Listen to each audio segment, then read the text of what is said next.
Hello, this is a video on how to change or upgrade the hard disk on an Dell Optiplex 3240 all-in-one or AIO series computer. Reg model number W14B or reg type W14B001. So the first thing you need to do is take the stand off the back of the machine.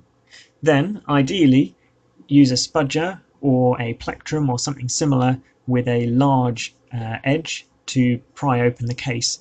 Sadly, in my case, I only had a screwdriver available. It's not ideal and it will cause gouges on the side or on the edge of the machine. So on the upper side of the machine, so if it was on its stand, it would be facing the ceiling.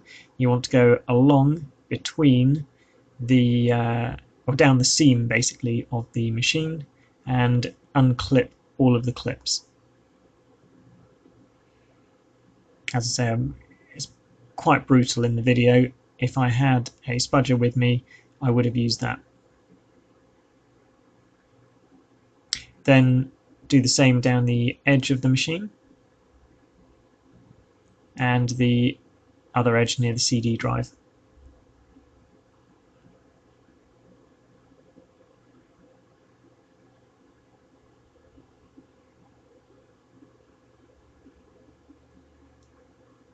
Once you've got most of that unclipped, you then should be able to just hinge the rest of it up.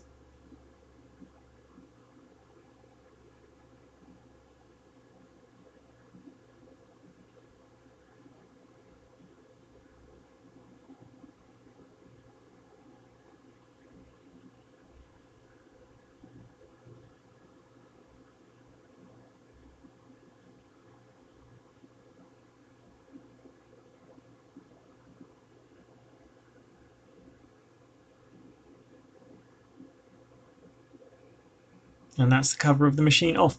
On the left side of the screen, or furthest from the camera at the moment, you can see the hard disk.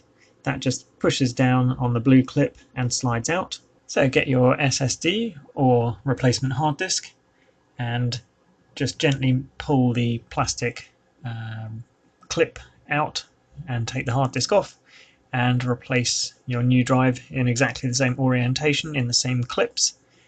Turn it over and slide it back into place, making sure that it's slid all the way down and all the way up so it clips back in.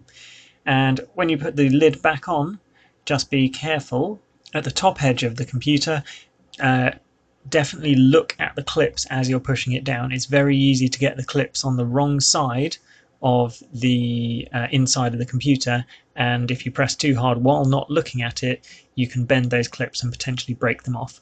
So on the upper side of the computer, just be aware and make sure that the clips are definitely clipping in correctly rather than being bent. I hope this video has been helpful to you. If it has, it would be really helpful to me if you wouldn't mind subscribing to my YouTube channel. You don't need to have the video notifications switched on, but the subscriber numbers really do help. Thank you very much.